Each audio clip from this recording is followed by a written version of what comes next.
Hello, this is Chris Brett from Eurogamer, and those of you that have been around here for a little while now will probably know that I'm well into XCOM. I also have a soft spot for a mod that came along with XCOM Enemy Unknown and Enemy Within, called Long War. So, when I heard that the people behind that mod have created their own development team, called Long War Studios, and have partnered with Firaxis Games to create some mods for XCOM 2 before it's even released, well, that sounded right up my street.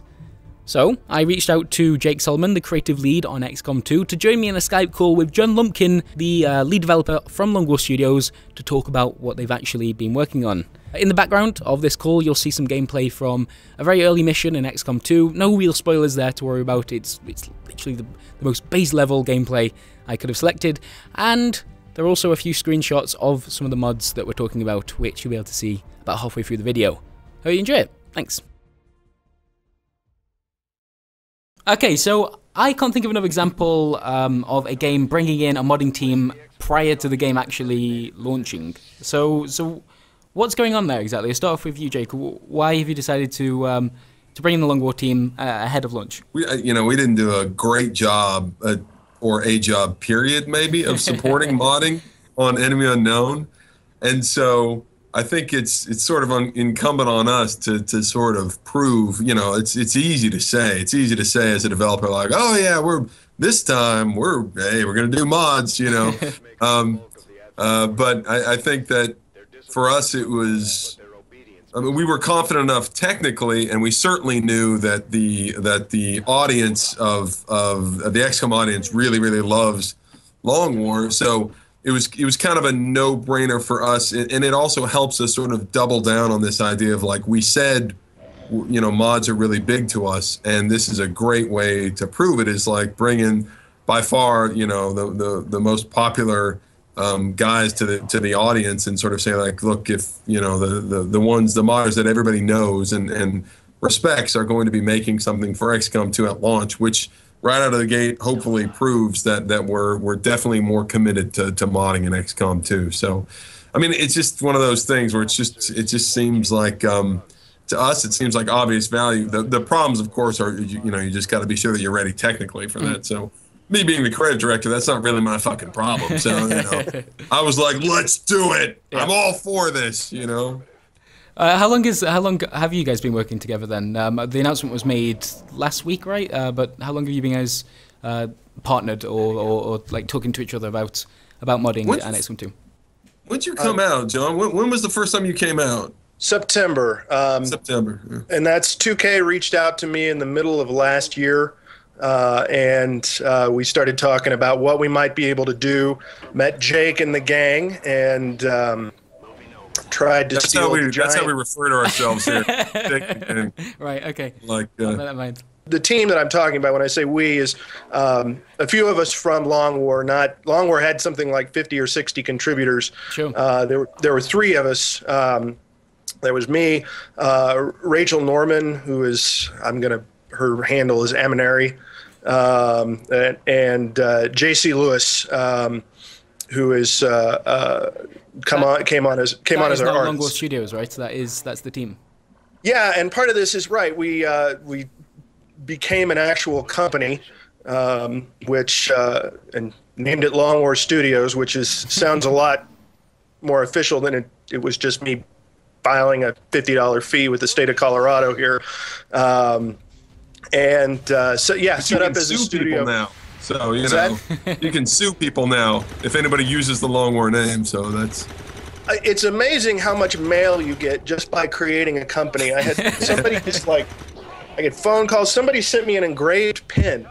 I don't know why. That's amazing.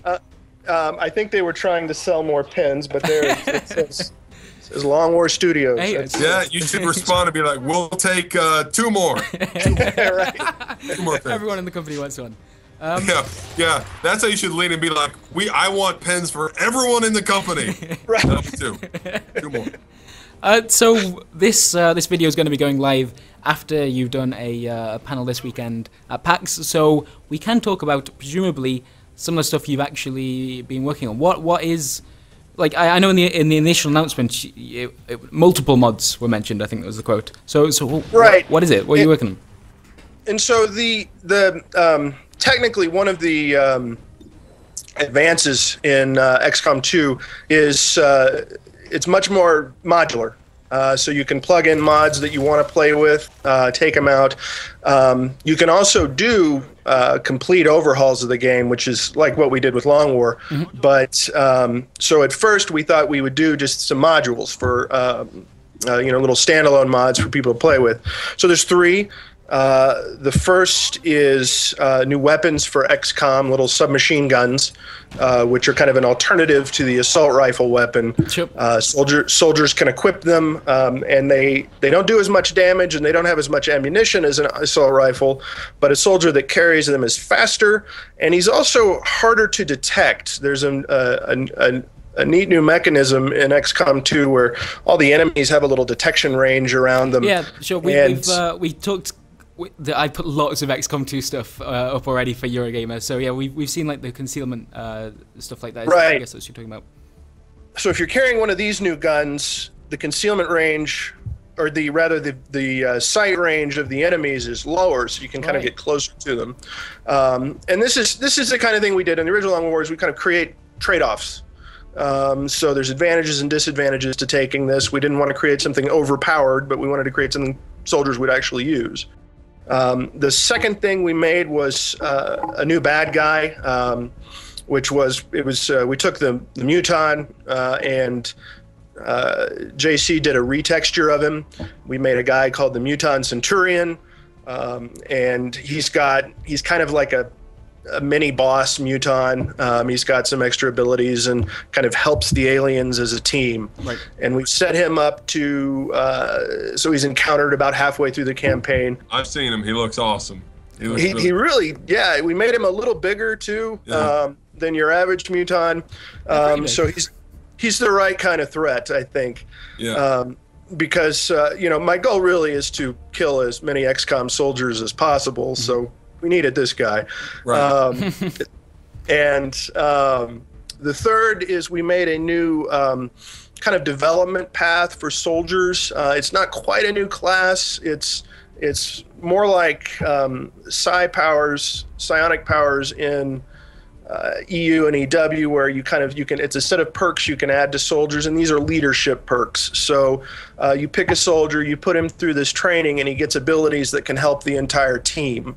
This was the most technically challenging mod to pull off, but and there's some limitations on him too, that you can only take one of these leaders at a time on a mission, so you have to kind of be careful about who you promote to have these abilities. And I think part of this too, and all of it, again, you can plug in whichever one of these you want. We've tried to make them internally balanced, so they just fit right into the campaign.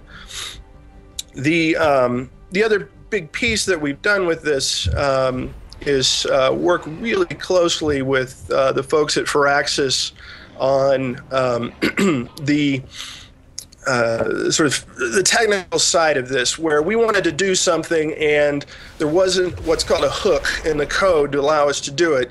So we would nag Ryan or other people at Firaxis to kind of change up the code a little bit so we could make certain mods without having to get super invasive in the main game. And they were great. They would fix things for us so we could make this stuff work. So there's been kind of a constant back and forth, and they've been extremely helpful all the way through. Cool, that's good to hear. Jake, do you ever look at some of these additions, these changes, and think maybe that works for the main game itself, or do you like the idea of it being modular or optional, that the players can kind of, the Centurion sounds cool, but I'm not so fussed about SMGs. Like, what's your thinking there? I mean, I think it's great being able to add that stuff modular. I think is great. I mean, a lot of times I hear these, and they're the Long War folks. They're great developers. So most of the times I hear these, and I'm like, God damn it, I wish I'd thought of that. Maybe if they get too good, I'll probably have to destroy them somehow. But yeah, no, I mean, I'm excited. As a player, I'm excited. And I've played a ton of XCOM 2, but I'm like thrilled to be like, oh, great. I can like plug these things in and have a new experience. And I love the idea of having these things be modular, but I mean, I think that probably the gut reaction of most people, myself included, is I'll definitely probably turn them all three on. But yeah, I mean, yeah, it's I know it's just very exciting to hear as somebody who's played a lot of XCOM 2, and just for the audience sake too, just having this stuff right at launch is it's just exciting. Given the tools that you guys are offering, the kind of this official support, what kind of stuff are you expecting from the larger modding community? Like, is it going to be like visual tweaks, like significant gameplay, mechanical changes? Like, how deep can people get into this? What exactly can they muck around with? Well, I mean, Johnny's probably a better expert on that than I am, but I think that what we expect, in terms of what we expect, maybe Johnny can talk about the what people can do, but in terms of what we expect, I think that it's interesting. What we want to do is open it up as much as possible, and then have people either view it as mods to XCOM, or at the top end, XCOM can just be a platform from something else, basically. But I think that the artistic stuff is really challenging. I think that the art, I think that that is something that I'm excited to see. But that's a very distinct skill. I mean, just as anything is, but I think that being able to make new map content, I would be really excited to see, because we're releasing, the good news that we're releasing everything, all the content we use to make the game. We're big believers in that there's no real value in holding on to any content we've created, whether it's script code, or whether it's any of our art content. There's no value in holding that stuff back. So instead, let's give it to people, see what they can do with it. And even just moving things around on the maps and making new map elements and new parcels, as we call them, I think that's something I'm excited to see, just for that variety. And I think that's something people could pick up pretty quickly. But yeah, in terms of what they can do, let's ask the guy who's actually done do it. Let's see, and I suppose what would be an easy place to start, and then then the question is, what's the upper end? I don't know. I should say I come at this. I'm not a modder from other games. I think I made one Neverwinter Nights module back in the day, and that's just about it. So it's hard for me to compare. Right. But almost everything is there. It's really, the sky's the limit. It's how much time and how big of a group that you're able to get together to work on it is probably is really the main constraint. Sure. I know that as part of your announcement to start Long War Studios, you are talking about Terra Invicta, your new game that you will be working towards. What about with XCOM 2? Will that see its own Long War? I know that was a huge undertaking for the team originally, but is that something we can expect? We'll see. We are certainly open and exploring the possibility of turning more content. Whilst we got the two of you together, I think if we could talk a little bit about the original Long War, and I know you're obviously a big fan, Jake. There's a great quote from you about it. Enemy Unknown being a 20-hour tutorial for the Long War mod, which is an incredibly it says everything you need to know about Long War. Has it influenced, or have you found that it's influenced the design of XCOM 2 in any way? Has anything kind of creeped in that you saw this do? Yes, not mechanics wise, probably because I'd be, I don't know. I mean, it just would feel unfair to me to comp mechanics, but sure. But I think it's more that I think it taught us quite a bit, frankly. I mean, first of all, it's the reason why modding became one of the pillars of what we're doing in XCOM 2. I mean, it's without doubt that is the reason why, to see the dedication of the Long War folks, and then what they were able to create in spite of all the roadblocks that we erected in front of them, and then obviously to see how the audience responded to that. I think it just wakes you up, and it, not that we didn't know that was something that we wished we could have done better, but it shows you. I think it shows you the depth of what's possible, and I think it really just sort of galvanized us to say, we have to do a better job. and we have to go all out on this. And to that end, I do have to credit internally our lead engineer Ryan McFall. He is it's sort of a personal thing for him, and he is really, really excited about the modding. And he's the one who's really committed to it, and we did a lot to sort of rewrite our entire code base, because we knew that if we wanted to empower people like Long War Studios, to empower them to make content, we had to change the way we were doing things. And it was a really big commitment, but Long War, it had a very big impact on our development in that way. Plus, from a design standpoint, I think that, it was a great way to see, there's obviously a very large, a huge number of downloads, and you have this big audience. When you release a game, if you're lucky, you have a big audience, and then we were able to see that there was this really large segment of the audience that loved what Long War did, and I think that as a designer, that's invaluable to see, like something that challenging. And the way that they changed the game, and the fact that people just loved it. I think that as a designer, you don't ever, at least I don't ever, and I think most designers, hopefully, you don't ever think that you've done things the right way. You don't ever believe that the game you've released is perfect and it does not need improvement or could not be improved in many, many, many ways. And so having something like Long War is just invaluable to see. Okay, this is what some dedicated, talented people did. Look how much people love this. Look at how they improved the game clearly. And then you have to say, all right, then it's incumbent upon us now.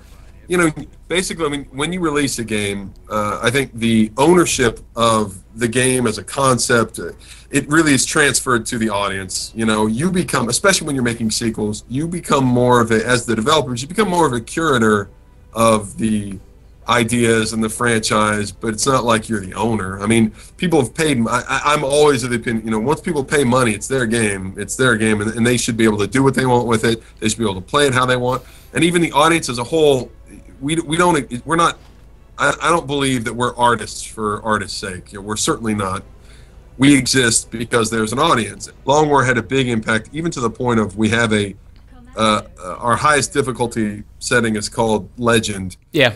It's not at all Long War, but it is meant, the difficulty makes the game longer, and it makes the game much more difficult. And that's meant to simply say, look, as a stopgap, okay, we're going to try to do our best to satisfy you for a short period of time with this difficulty level. But it shows you what segments of your audience is open to, what they really like, and I think it shows you there are a lot of things they just improved about the game. And I think that you never think, as a designer, as a developer, you never think we did it right, it's perfect. Instead, you just say, like, okay, this is better, and so how can we incorporate, if not the mechanics, incorporate the heart of what they're doing, basically, to make the game better. So I think that it was really, really, we credit them with quite a bit. So. And there we are. Thank you to both Jake and John for the time, and I'm guessing if you made it to this stage in the video, you're at least semi-interested in XCOM 2, which is good because we have some stuff that you might like to watch, including 60 minutes of gameplay, which we recorded a little while ago. Yeah, I got a bit carried away there. Or perhaps this video's actually tickled your fancy about the Long War mod. Why do we care about that in the first place? Yep, well, there's a video for that too. So if that works, then you can click one of these. If not, thank you for watching this one, and we'll see you again some other time. Goodbye!